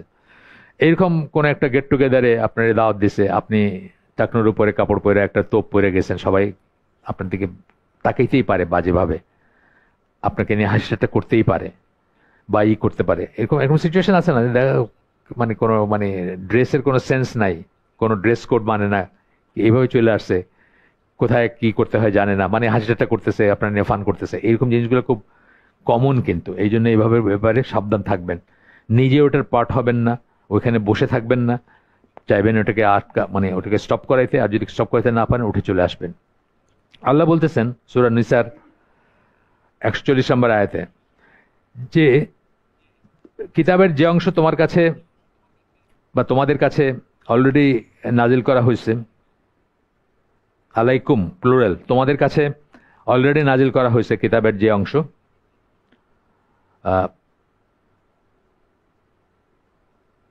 তখন বলতেছেন and it has already been revealed to you in the book that when you hear the verses of Allah being denied or mocked, যখন তোমরা দেখবে আল্লাহর আয়াতসমূহকে অস্বীকার করা হচ্ছে অথবা হাসি ঠাট্টা করা হচ্ছে, যেমন ধরেন হুরের কথা যিনি বলছেন উনি কিন্তু হাসি ঠাট্টা করতেছেন আল্লাহর ইকে, তাই না, মক করতেছেন উনি, then sit not with them, তাদের সাথে বসে থাকবা না, until they engage in a talk other than that, যতক্ষণ তারা প্রসঙ্গ পরিবর্তন না করে, বসবা না, চলে আসবেন, উঠে চলে আসবেন। কিন্তু আপনি যদি তাদের সাথে থাকেন, ব্র্যাকেটে এটা, but if you stayed with them, bracket তারপরে বলতেছেন certainly in that case you would be like them, আপনি তাদের একজন হয়ে যাবেন। যেই জন্য আমরা বললাম যে যেসব সাহাবীরা অংশগ্রহণ করেন নাই কিন্তু বসে বসে শুনছেন, প্রোটেস্ট করেন নাই, আল্লাহ তাদেরকেও একই ব্র্যাকেটে ঢুকাইছেন। এখানেও কিন্তু তাই বলতেছেন যে যদি আপনি বসে থাকেন, certainly in that case you would be like them, আপনি তাদের মতো হয়ে যাবেন। Surely Allah will collect the hypocrites and disbelievers all together in hell, আল্লাহ মোনাফিকদের এবং কাফেরদেরকে একত্রে জমা করবেন জাহান্নামে। আচ্ছা, এরপরে সূরা মুতাফফিফিন এর 29, 30, 31, 32, 33, 34, 35, 36 অনেক কটা আয়াত একসাথেই করছেন, আমি সবকটা পড়বো না, আমি শুধু মানে ইম্পর্টেন্ট অংশটা পড়বো যেটা এটার সাথে করা। তো বলতেছেন যে verily during the worldly life those who committed crimes, মুজরিম যারা, কোরআনের ভাষায় মুজরিম আছেন একটা কথা শুনছেন না, মুজরিম কথাটা কোরআনে অনেক জায়গায় ব্যবহার হয়েছে। মুজরিম যারা, they crimes used to laugh at those who believe, বিশ্বাসীদের নিয়ে তারা হাসি ঠাট্টা করতো, যেগুলো আমি বললাম সেগুলো সব করতো।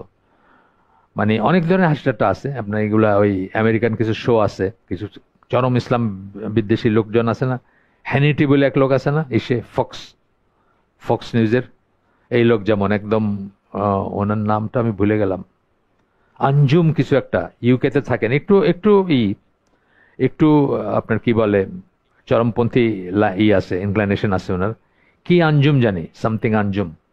তো তার সাথে একটা কথাবার্তা হইতেছিল, একদম ওপেনলি এসওবি বললো আর কি তাকে, সান অফ এ বিচ। এবং এবং এই শোটা যদি ধরেন কোনো মুসলমান এনজয় করতেছে, তার সমস্যা আছে না? কেউ যদি এনজয় করে বা এটার সাথে একমত পোষণ করে বা ওইখানে থাকে, যে আয়োজনে এটা হচ্ছে, যদি এটা লাইভ হয়, ধরেন লাইভ হয় না অনেক সময়, বসে আছে একটা কোনো শোতে বা ইসে। তো যাই হোক, আপনার মুতাফিফিনের আয়াতটা বলতেছেন, নিশ্চয়ই যারা মুজরিম, তারা যারা বিশ্বাসী তাদেরকে নিয়ে হাসিটা করতো, হাসতো তাদেরকে নিয়ে। যখনই তারা তাদের পাশ দিয়ে যাইতো, একজন একজনের চোখ দিয়ে ইশারা করতো। আমরা দেখেন না সমাজে করে না, ধরেন আপনি একটু কালকে পর্যন্ত আপনি জিন্স টি শার্ট পরছেন, আজকে হঠাৎ আপনি পাঞ্জাবি বা তোপ পরছেন, পাজামা পরতে শুরু করছেন কাইটটা, তো একজন একজনে বলতেছে দেখো, মানে এরকম করে না মানুষ, করে তো এটাই বলতেছেন, আল্লাহ বলে দিচ্ছেন এটাই, উইঙ্ক, চোখের ইশারা করতেছে আর কি। whenever they pass by them used to wink one to another in mockery, হাসিটা করতো তাদের নিয়ে। আর আমি মাঝখানটুকু না পড়ে শেষের টুকু চলে যাচ্ছি, আয়াতগুলার অনেক কটা আয়াত তো, সময় সাশ্রয়ের জন্য চলে যাচ্ছি শেষের কটা, লাস্টের দিকে কি বলতেছেন, বাট দিস ডে, কিয়ামতের দিন, আজকের দিন, those who believe will laugh at the disbelievers, যারা বিশ্বাস করে তারা কাফেরদের নিয়ে হাসিটা, কাফেরদের উপর হাসবে, মানে কাফেরদের নিয়ে হাসবে, কাফেরদের পরিণতি দেখে, অবস্থা দেখে হাসবে। অন হাই থ্রোনস, উঁচু আসনে, সিংহাসনের মতো উঁচু আসনে হেলান দিয়ে বসে থাকবে তারা। লুকিং অ্যাট অল থিংস, সবকিছু দেখবে তারা, দেখতে থাকবে কি করতে হইতেছে চারিদিকে। তারপরে লাস্টে আল্লাহ বলতেছেন, are not the disbelievers paid fully for what they used to do, কাফেররা কি তাদের যা করতো সেটার পুরোপুরি প্রতিদান পায় নাই, মানে জাহান্নামের কথা বলতেছেন, জাহান্নাম পায় নাই, পাইছে সেটা।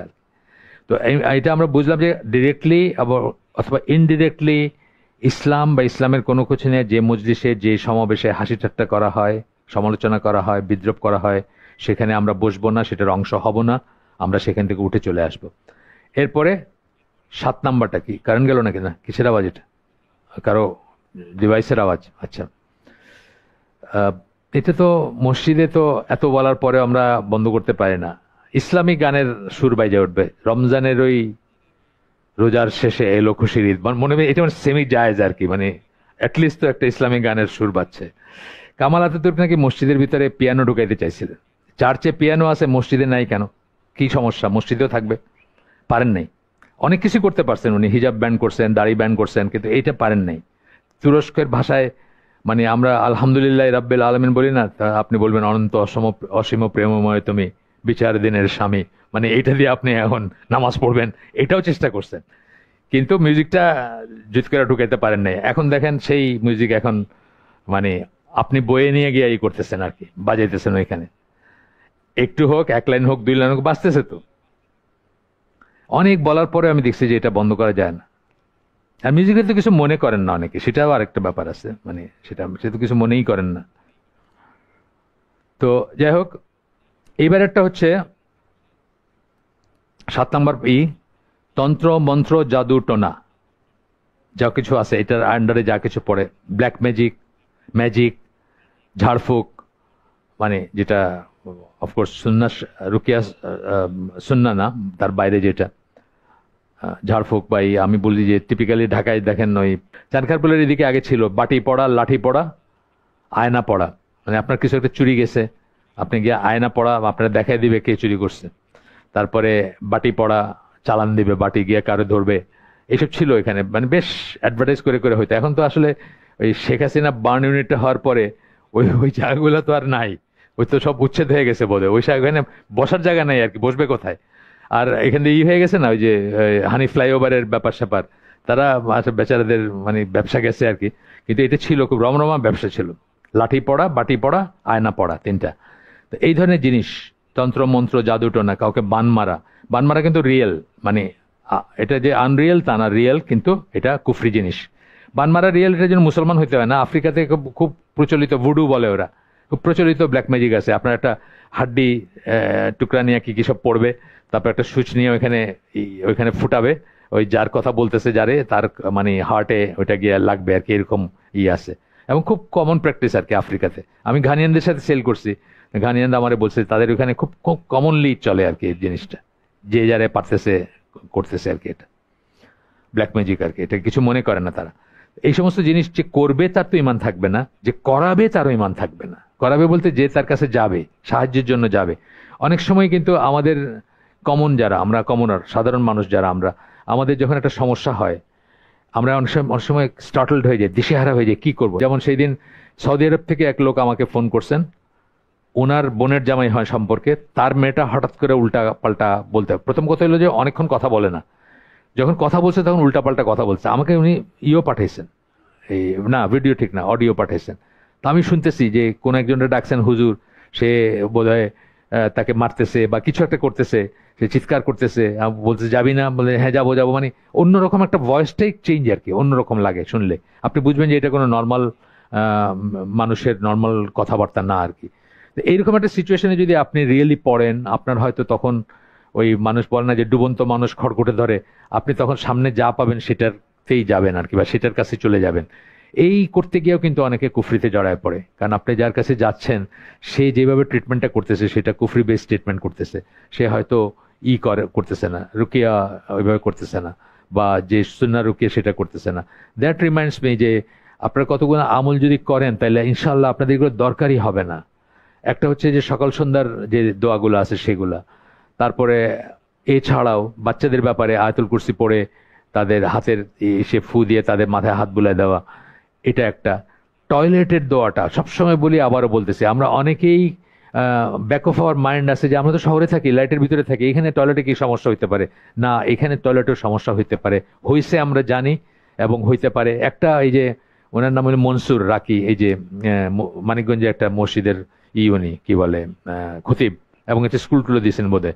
ওনাকে আমি মাঝে মাঝে কোথাও পাঠাইছি, অথবা আপনার ওই যে আরেকজন আছেন ওই জুবায়ের, টঙ্গিতে থাকেন, ওনাদেরকে কখনো। তো মনসুর একদিন আমাকে বলতেছেন যে গুলশান এলাকায় কোন একটা বাসায় গেছেন, ওই বাসায় 6 জন মহিলা, শুধুমাত্র বয়স্ক মহিলা যিনি মানে মা বা দাদি যিনি, উনি ছাড়া কাজের মানুষ সহ বাকি সবাই ইনফেক্টেড ওনাদের টয়লেট থেকে। এইটা তো আমরা চিন্তাই করি না, যে শহরে আসি, বাতি জ্বলতেছে চারিদিকে ফকফকা, এখানে টয়লেটে, হ্যাঁ টয়লেটে সমস্যা আছে দেখে আপনাকে এটা বলা হয়েছে। ইভেন আমি বলি যে একটা টুথব্রাশ নিয়ে আসছেন, আবার একটা পেস্ট লাগাইতে গেছেন, আরেকবার পড়ে ঢুকবেন আর কি। এই পর্যায়ে করা উচিত এটা, মানে আমি বলছি এগুলো থেকে বেঁচে থাকার জন্য। তাহলে দেখবেন যে আপনার এই প্রয়োজনই ইনশাল্লাহ হবে না। সকাল সন্ধ্যার দোয়া পড়বেন, এই যে টয়লেটের এই আমলটা করবেন। তারপরে আরেকটা হচ্ছে যে বাচ্চাদেরকে এই সানসেটের মোমেন্ট, যেটা সানসেটের যে মোমেন্টটা, তখন ঘরে ঢুকায় ফেলবেন, জানলা বন্ধ করে দিবেন, বাতি জ্বালায় দিবেন ঘরের সব। তারপরে আধা ঘন্টা 1 ঘন্টা পরে আবার বের হন, কাজে বের হবে বা কোনো কাজে বের হবে, এই জাস্ট এই মোমেন্টটা যেটাতে মাগরিবের ওয়াক্তটা হয়, নট আজান তো আমাদের দেশে পরে হয়, ওই সময়টাতে বাইরে থাকবেন না, অহেতুক বাইরে থাকবেন না। আচ্ছা, কি কোনো কাজে মুভমেন্টে আসেন সেটা ডিফারেন্ট জিনিস, কিন্তু বাইরে থাকবেন না, এটা রাসূলের ইনস্ট্রাকশন ছিল। আরেকটা হচ্ছে কি, ঘরে ইমেজ, বাদ্যযন্ত্র, কুকুর এবং ঘন্টা থাকবে না। এই কতগুলো কমন জিনিস করলে দেখবেন আপনার এগুলোর দরকার হচ্ছে না, এগুলোর প্রয়োজন হচ্ছে না। এবং আজে বাজে জায়গায় যাবেন না। জিন শয়তানরা কোথায় থাকে? খারাপ জায়গাগুলোয় থাকে, সোজা কথা, সিম্পল কথা। পেশাবখানা, পায়খানা, স্লটার হাউস, কবরস্থান, হ্যাঁ, তারপরে ওই খামারে থাকে, এই উটের খামার বা ইসের খামার, নোংরা জায়গাগুলোতে থাকে। নোংরা জায়গাতে হয়তো যাবেন না, গেলে দোয়া পড়ে যাবেন, বাস। এইগুলো আমাদের তো আর এগুলো নাই, আমরা তো আর ওইসবে যাচ্ছি না, আমরা স্লটার হাউস বা এসে যাচ্ছি না, ওইরকম ভাবে আজে বাজে জায়গায় যাচ্ছি না। বা ধরেন এই ছুরিখানা, মদ যেখানে খায়, মদ জুয়া যেখানে চলছে, খারাপ জায়গায় যেগুলো আর কি, সেগুলোতে থাকে, সেগুলো আমরা যাচ্ছি না। তো আমাদের এই কটা প্রোকেশন হইলে এখান থেকে বেঁচে থাকবো ইনশাআল্লাহ। এটার সাথে যেগুলো আসতেছে, ম্যাজিক সরসারি বললাম, তন্ত্রমন্ত্র, জাদুটোনা, এইখানে একটা কথা বলার আছে, অবকাশ আছে। সেটা হচ্ছে যে কিছু ম্যাজিক আছে যেগুলো হয়তো শরীয়তের মতে একেবারে যেটা এই কুফরি পর্যায়ে সেটা না। যেমন ধরেন একটা ট্রিক, হাতের ট্রিক আছে না কিছু, ছোট বাচ্চাদের দেখবেন মানে অনেক সময় অনেকে শয়তানি করে যে একটা পয়সা নিয়ে বললো যে আচ্ছা দেখো তো পয়সাটা কোথায় গেল, হয়তো কোথাও একটা হাতে বা কোথাও, বাচ্চা তো খুব অবাক হয়ে গেলো, বাহ এটা এটা কি করলো, কি করে পারলেন আপনি, মানে সাথে সাথে সে খুব আগ্রহী হয়ে যায়। তো এই সেন্সে অনেক সময় হাতের ট্রিক গুলাও দেখানো উচিত না, কারণ আপনার হয়তো আপনি জানেন এটা হাতের ট্রিক, আপনি জানেন যে এটার ভিতরে কোনো বুজুর্গি নাই বা এটা কোনো না, সবাই পারবে, চাইলে সবাই করতে পারবে, কিন্তু যে দেখতেছে তার হয়তো একটা বিশ্বাস জন্মা যাবে যে আপনি এমন কিছু পারেন যেটা সুপার ন্যাচারাল বা সুপার মানে অতীন্দ্রিয় জিনিস বা স্বাভাবিকের বাইরে। সুতরাং এটা আপনি ওইগুলাও করবেন না, যেগুলো হাতের ট্রিক মার্কা সেগুলোও ইনশাল্লাহ করবেন না। এরপরে হচ্ছে এইটার এই হেডিং এর আন্ডারে আর্টে যেটা আসে সেটা হচ্ছে ভবিষ্যৎ গণনা করা। বহু মানুষ আছে যারা ভবিষ্যৎ গণনায় বিশ্বাস তো করেই, আবার গণনা করে সেটাও আছে, তার সাথে সাথে আপনার এই যে পাথর টাথর নেওয়া দেওয়া এগুলাও আছে। মানুষ গিয়ে বলবে যে আমার তো কোনো মতেই কুফা ছুটে না, খালি আমি যাই করি খালি ফেল করি, একটা মানে দেখে শুনে একটা পাথর দেন তো, তা একটা পাথর দিল, সে আংটিটা পরে এসে যায়, সাথে সাথে ইমান নষ্ট হয়ে যাবে। আপনি যখন মনে করবেন যে এই পাথর আপনাকে উদ্ধার করবে বা আপনার করে দিবে।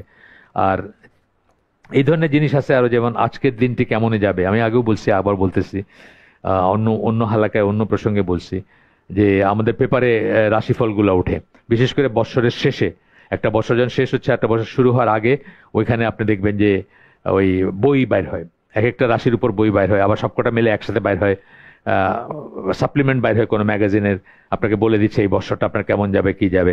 তো এইগুলাতে বিশ্বাস করলে তো আপনার ইমান থাকবে না। বিশ্বাস না করে আপনি যদি জাস্ট কৌতূহল বশত হয়ে যান, তাহলে 40 দিনের কোনো ইবাদত কবুল হবে না আপনার। আপনি সালাত পড়বেন, পড়তে হবে, কারণ ফরজিয়াত, এটা ফরজিয়াত আদায় হবে, কিন্তু আপনার এটার কোনো ফলাফল পাবেন না, কোনো রিওয়ার্ড পাবেন না আপনার 40 দিনের। সুতরাং আমরা এইসব জিনিসের কৌতূহল বশত এইসব জিনিসের কাছে যাব না ইনশাল্লাহ। এবং এইসব জিনিসের কাছে গেলে বহু মানুষ দেখবেন যে কিছুতেই বিশ্বাস করে না, নাস্তিক, পান নাস্তিক, হ্যাঁ, অ্যাগনস্টিক, এথিস্ট, কিন্তু এগুলা বিশ্বাস করে। এরকম একটা উদাহরণ আপনাদের আগে বলছি বোধহয়, কেউ হয়তো শুনছেন, এই যে অনেক অনেক মানুষ আছেন যারা 10 বছর ধরে আমাদের সাথে উঠেন বসেন, তারা হয়তো শুনছেন আগে, জানি না। এটা হচ্ছে কিউবার একটা ঘটনা। রিডার্স ডাইজেস্টের বুক সেকশন থাকে, সেই বুক সেকশনে একটা গল্প ছিল এটা, যে সিআইএ কিভাবে তার রিক্রুট করে, এজেন্ট রিক্রুট করে। কিউবা তো কট্টর কমিউনিস্ট জায়গা, বুঝছেন না, ওইখানে এনিথিং আমেরিকান মানে ব্যাড অ্যান্ড ব্যান্ড। তো ওইখানে একটা লোককে রিক্রুট করতে হয়, তো এই লোকটা সম্বন্ধে খবর নিয়ে জানছে যে তার বউয়ের টাকা পয়সার প্রতি খুব লোভ, 1 নাম্বার ইনফরমেশন। 2 নাম্বার ইনফরমেশন হচ্ছে সে এই রাশি চক্রে বিশ্বাস করে এবং প্রত্যেকদিন পেপারে এইটা পড়ে পড়ে মানে মানে চিন্তা করে যে তার কি হবে না হবে, এগুলো বিশ্বাস করে সে। তো এটা যখন জানলো সিআই এর যারা বস, তখন তারা কি করলো, ওই পেপারের মালিককে তারা প্রথমে করলো যে অনেক পয়সা দিবে, কিন্তু ওই আজকের দিনটি কেমনে যাবে তো ওই লোকের যে রাশি ওই জায়গায় লিখবে যে আজকে তোমার জীবনে বিরাট কিছু ঘটতে যাচ্ছে, এমন কারোর সাথে তোমার দেখা হবে যে তোমার জীবনের এই ট্র্যাজেক্টরি চেঞ্জ করে দিবে। তো ওই দিনই একটা অনুষ্ঠানের দাওয়াত আছে আর কি, একটা মানে জনকল্যাণমূলক, সমাজ কল্যাণমূলক একটা অনুষ্ঠানে ওই ওই যে সিআই এর যে বস তারও দাওয়াত, আবার ওই লোক যাকে রিক্রুট করবে তারও দাওয়াত, মানে তাদের দেখা হবে আর কি। এই জন্য ওটা পেপারে লেখাইছে, পেপারে লেখায় দিয়ে আবার এই যে বলছে যে তোমার জীবন চেঞ্জ হয়ে যেতে পারে, ঐশ্বর্য আসতে পারে, এইসব কথা লিখছে আর কি। তার বউয়ের আবার ঐশ্বর্যের প্রতি খুব লোভ, টাকা পয়সার প্রতি খুব লোভ, দুজনে মিলে একত্রে পড়ছে ওইটা। পড়া বউ কইছে যে আজকের এই অনুষ্ঠানে যাইতেই হবে, কারণ এখানে এমন কারোর সাথে দেখা হইতে পারে যে লাইফ চেঞ্জ হয়ে যাবে। আর ওই লোকও এটা দেখে কনভিন্স, তারপরে গিয়ে ওই লোকের সাথে দেখা হয়েছে, খুব খুব হাইসা টেসে কথা বলছে, বলছে তুমি আমাদের জন্য একটু ছোটখাটো লেখালেখি করো না কেন, মানে সমাজ কল্যাণমূলক লেখালেখি, আমরা তোমাকে মানে রেমুনারেশন দিব, ভালো দিব। বাসায় এসে বউয়ের সাথে কথা বলছে, বলে দেখছো এই তো সেই ব্যক্তি আর কি, বাস এই করে সে ঢুকে গেল পাইপলাইনে, তারপরে তো একদম সিএর লোকাল এজেন্ট হয়ে গেল আর। তো এইগুলোও আছে আর কি সাইডে, যে এইসব দেখার বিপদ বা আর কি। আপনার জিনিস একটা জিনিস হয়তো কাকতালীয়, কিন্তু আপনি মনে করবেন যে এটা এটার জন্য হয়েছে বা এটা ওটার জন্য হয়েছে, প্রত্যেকটা জিনিস আপনাকে শিরক এবং কুফরের দিকে নিয়ে যাবে, আপনার ইমান নষ্ট হয়ে যাবে। ফরচুন টেলার, সুটসেয়ার্স, লাস্টে কনক্লুশনে বলতেছেন Muslim should not believe in astrologers, fortune tellers, soothsayers and their likes, মানে এই লাইনের যত আছে ওঝা টোঝা। সুটসেয়ার্স এর বাংলাও ওঝা করে, কিন্তু সুটসেয়ার্স ঠিক ওই ওঝা না, মানে ঝাড়ফুঁক যারা করে, জিন ডাকে করে, কালচার করে। এবং এগুলা আমি আগে অত বিশ্বাস করতাম না, কিন্তু আমি দেখি যে বহু মানুষ এগুলা যুক্ত আছে। এই আইআইএসির ক্যাম্পাস ছিল আপনার ধানমন্ডি 4 নম্বর রোডে, বোধ হয় 4 নম্বর রোডে ছিল, একসময় অফিস ছিল। এখানে ডক্টর সাইফুল্লাহ বসতেন। তা আমি ওনার সাথে দেখা করতে গেছি একদিন, অন্য কোনো কারণে গেছি। একটা ছেলে আসলো, মাদ্রাসায় পড়া ছেলে, তার খুব বিশেষ কোনো কথা বলার আছে, সে ঈশের সাথে বলতে চায় সাইফুল্লাহ ভাইয়ের সাথে। আমি বুঝলাম তার ভাবে সাবে যে সে চাচ্ছে যে আমি না থাকলেই ভালো হয়। আমি উঠতে গেছি, সাইফুল্লাহ বললেন না বসেন, তুমি বলো কি বলতে চাও, বলো, সামনেই বলো। বলতেছে এক আলেমের কথা বলতেছে, সকল আলেম আর কি। উনি তার মেয়েকে এই ছেলের সাথে বিয়ে দিতে চায়, কিন্তু মেয়ে এখনো বিয়ের বয়স হয় নাই। এখন এই ছেলে যত অন্য কোথাও না যায় বা অন্য কিছু না করে, সেই জন্য উনি নাকি তার পেছনে তার সাথে একটা মহিলা জিন লাগাই দিছে, এবং সেই মহিলা জিন তার সাথে সংসর্গে লিপ্ত হয় রেগুলার, এবং সে চিন্তা করতেছে সে মারা যাবে, হয়তো মরে যাবে সে আর কি, মানে এই থেকে সে বের হইতে পারতেছে না। সেই জন্য সে আল্লাহ ঈশের কাছে আসছে, ডক্টর সাইফুল্লাহর কাছে আসছে। উনি তো ঝাড়িয়ে দিলেন বকা একটা, মানে কিন্তু উনি জিনিসটা অস্বীকার করেন নাই। অস্বীকার বলতে মানে জিনিসটা ইটস পসিবল আর কি, এটা পসিবল। কিন্তু এটাও মনে রাখবেন, মানে এগুলার আরেকটা সাইড বলতেছি আমি, যে আরেকটা সাইড যেটা হয়তো অনেকে রিয়েলাইজ করে না, এটাও হয়। কিন্তু জিন হিউম্যান বিং রিলেশন হয়, এবং সেই রিলেশনে কিন্তু রীতিমতো পজিটিভ মাইরেই ফেলবে আপনাকে, এরকম ব্যাপারও হয়। তো এগুলো থেকে ইনশাল্লাহ বেঁচে থাকবেন। এগুলো সবই অ্যান্টি গড এলিমেন্ট, অ্যান্টি আল্লাহ এলিমেন্ট, অ্যান্টি ইসলাম এলিমেন্ট। এগুলোর ধারে কাছেও আমরা যাব না, এবং কথায় কথায় আমরা এদের তার কাছে এটা করেন ওটা করেন তদবিরের জন্য যাব না। আমরা ধৈর্য ধারণ করব। আমরা একটা রুকিয়ার বই কিনতে পারি সবাই, সেলফ রুকিয়া তো করতে পারি আমরা। সেলফ রুকিয়া তো কোনো দোষের কিছু না। রুকিয়া চান যদি আপনি কারো কাছে যদি রুকিয়া রিকোয়েস্ট করেন, তাহলে আপনি ওই 70,000-এর ভিতরে ইনক্লুডেড হবেন না। যারা বিনা হিসাবে জান্নাতে যাবেন তাদের ভিতরে আপনার থাকা হবে না, যদি রুকিয়া চান কারো কাছে। কিন্তু সেলফ রুকিয়া করতে তো কোনো সমস্যা নাই। একটা রুকিয়ার বই সবাই কিনতে পারেন, ঘরে রাখতে পারেন। আগের থেকে প্রোয়েক্টিভ, আগের থেকেই জানিয়ে রাখলেন যে কি কি করলে আপনি এটা থেকে বেঁচে থাকবেন বা এটা আপনার হবে না। আমার প্রোয়েক্টিভ হওয়াটা সবচেয়ে ভালো না, মানে রিয়েক্টিভ না হয়ে প্রোয়েক্টিভ হওয়া তো ভালো। আগেই আমি যেগুলো বললাম, আমি তো অল্প কটা বলছি, এরকম আরো জিনিস আছে যেগুলো থেকে আপনি দূরে থাকলে ইনশাল্লাহ আপনার কোনোদিন কোনো সমস্যা হবে না। আমার ধরেন নেক্সট অফ কিন যারা, এক স্টেপের, কোনোদিন আমি কোনো সমস্যা শুনিনি কারো। এক স্টেপ, আমার বোন, আমার ভাইরা, তাদের বাচ্চারা, তাদের কোনোদিন কোনো সমস্যা শুনিনি আমি। কিন্তু অন্যদের যে সমস্যা আছে আমি জানি, আছে যে এটা জানি, আমি নিজে দেখছি সেটা। এখানে একটা ছোট্ট কথা বলে দিই, কোথাও আপনি যদি রুকিয়া করতে গেছেন বা কারো কাছে সাহায্যের জন্য গেছেন, সে যদি আপনার মায়ের নাম জিজ্ঞেস করে, তাইলে বুঝবেন যে সে জিন কালচার করে। এটা একটা ইন্ডেক্স। কিন্তু আপনাকে জিজ্ঞেস করতেছে আপনার মায়ের নাম কি, তখন বলবেন যে না, এখানে তো করা যাবে না, মানে সে জিন দিয়ে কিছু করবে, মানে তার জিন কালচার করে করবে। আচ্ছা, গেল, শেষ। আমরা কি আরেকটা পয়েন্ট ধরবো? আচ্ছা, একটা পয়েন্ট ছোট্ট করে ধরে যাই। এখানে যে বোঝার ব্যাপার যেটা, সেটা হচ্ছে কি, this topic or question is actually one of the most important. আমরা 3 নম্বর খুতবাটায় আসছি, আমরা বলছি না 3টা জুমার খুতবা, 2 নম্বর শেষ হয়েছে, 3 নম্বর খুতবায় আমরা প্রবেশ করলাম। আজকের দিনে তো শেষ হবে না, আরেকদিন লাগবে ইনশাল্লাহ। তো সেটাতে বলতেছেন যে this topic or question is, যেটা আমরা পড়তেছি এখন, ইমান বিনষ্টকারী বিষয়, ইসলাম বিনষ্টকারী বিষয়, নওয়াকিদুল ইসলাম, অনেক নাম, যেরকম নামই বলেন আপনি, is actually one of the most important in our lives. It can save us from being sent to the hellfire forever. চিরকাল জাহান্নামে যাওয়ার থেকে এটা, এই জ্ঞান যদি থাকে আপনাকে, এই জ্ঞান রক্ষা করতে পারে। কেন বলতেছেন কারা চিরকাল জাহান্নামে হবে? যারা কাফের হয়ে যাবে। তাহলে আমরা যদি কাফের হয়ে মৃত্যুবরণ করি, তাহলে চিরকাল জাহান্নামে হওয়ার একটা পসিবিলিটি চলে আসলো। সেটা যেন না হয়, সেটা থেকে আমাদের রক্ষা করতে পারে, এই জন্য এই টপিকটা মোস্ট ইম্পর্টেন্ট। কিন্তু আমাদের দেশে এটা কখনো পড়ানো হয় না। আমি এই দেশে বড় হয়েছি, আমাদের ইসলামিয়াত ছিল, আমাদের হুজুর রেখা দিন শিখাইছেন, মানে আল্লাহ যেটুক তৌফিক দিয়েছেন সেটুক শিখাইছেন, নামাজ শিখাইছেন, রোজা শিখাইছেন, উজু শিখাইছেন। কিন্তু এই সমস্ত প্রসঙ্গ কোনোদিন আসে নাই।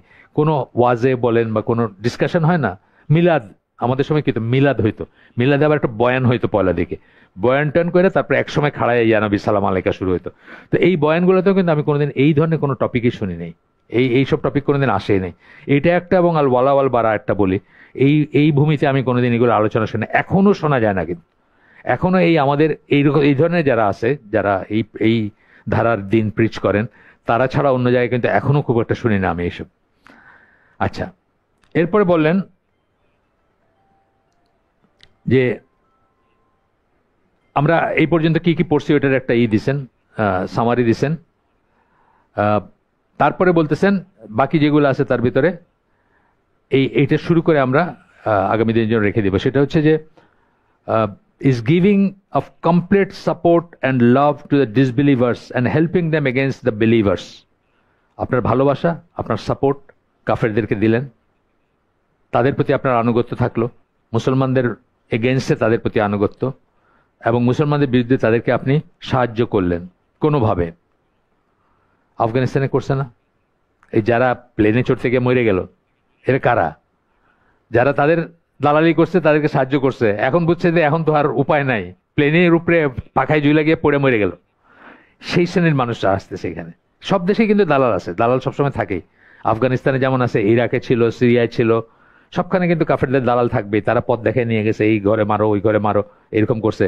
আমাদের এখানে যে এরকম মুক্তিযুদ্ধের সময় লোকাল মানুষের পথ দেখাই দিছে না, যে এই ঘরে এই আছে, মুক্তি বাহিনী আছে, ওই ঘরে আছে, সেম জিনিস থাকে, সবখানেই থাকে। তো এই কথাটা বলতেছেন যে এই দিস ইজ নোন অ্যাজ আত্তাওয়ালি and is a type of কুফর। এটা হচ্ছে একটা কুফর, একটা কুফর আর কি। আমাদের দেশে বহু মানুষ আছে না, যাদের আনুগত্য, যাদের সাপোর্ট কাফেরদের প্রতি আছে না, বয়ে বয়ে নিয়ে গিয়ে আমাদের ইনফরমেশনগুলো কাফেরদের দেয়, এরকম মানুষ আছে না? কাফেরদের হয়ে কাজ করে মানুষ আছে না? যেই জন্য আমাদের এখন এত ডিফিকাল্ট টাইম যাচ্ছে। এবং দেখতেছেন যে এভরি আদার পার্সন কাফেরের দালাল, মুশরিকের দালাল, কাফেরের এজেন্ট, মুশরিকের এজেন্ট, তাই না? আমাদের খুব কঠিন সময় যাচ্ছে না এখন?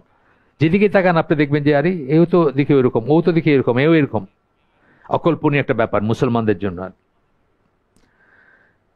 তো এই ইসে আপনি ইসলাম, আপনার ইমান ভঙ্গ হয়ে যাবে। এখানে সূরা মায়েদার 51 নম্বর আয়াত কোট করতেছেন, O you who believe, take not the Jews and Christians as protectors and helpers. ইহুদি এবং খ্রিস্টানদেরকে আউলিয়া হিসাবে গ্রহণ করো না। প্রোটেক্টার্স, হেল্পার্স দুইটা কথার মিলিতই হচ্ছে আউলিয়া, মানে প্লুরাল, সিঙ্গুলার হচ্ছে ওয়ালি। They are but protectors and helpers of one another. তারা একে অপরের আউলিয়া। আপনি দেখেন যেখানে ইহুদিদের ব্যাপার আছে, খ্রিস্টানরা সাপোর্ট করতেছে, যেখানে মুসলমান নিধনের ব্যাপার আছে, সকল খ্রিস্টান একসাথে, কিন্তু সবাই। ইউকের সাথে আমাদের কি হয়েছে? কিছুই হয় নাই। কিন্তু আমেরিকা যেখানে যেখানে মুসলমানদের মারতেছে, ইউকে অটোমেটিক্যালি সেটাকে সাপোর্ট করতেছে, বা কানাডা করতেছে, বা ফ্রান্স করতেছে, বা যারা। And if any among you take them as protectors and helpers, তোমাদের ভিতর কেউ যদি তাদেরকে আউলিয়া হিসাবে গ্রহণ করে, মুসলমানদের বলতেছেন আল্লাহ, then surely he is one of them. কত কঠিন কথা। আমরা একবার চিন্তাও করি না যে আমরা কি করতেছি, কোথায় করতেছি, কি করতেছি। Verily Allah guides not those people who are wrongdoers. আল্লাহ জালিমদেরকে পথ দেখান না বা পথ নির্দেশনা দেন না। এখান থেকে আমরা আগামী দিন পড়বো সুবহানাকা আল্লাহুম্মা বিহামদিকা আশহাদু আল্লা ইলাহা ইল্লা আনতা আস্তাগফিরুকা ওয়া আতুবু ইলাইক। আমরা যা শুনলাম তার ভিতরে ভালো কিছু শুনে থাকলে সমস্ত প্রশংসা আল্লাহর, আলহামদুলিল্লাহ। খারাপ কিছু শুনে থাকলে সমস্ত ব্যর্থতা আমার, এবং সেটা শয়তানের তরফ থেকে। আল্লাহ আমাদেরকে তৌফিক দিন যা ভালো শুনলাম তার উপর আমল করার। আসসালামু আলাইকুম ওয়া রাহমাতুল্লাহি ওয়া বারাকাতুহু।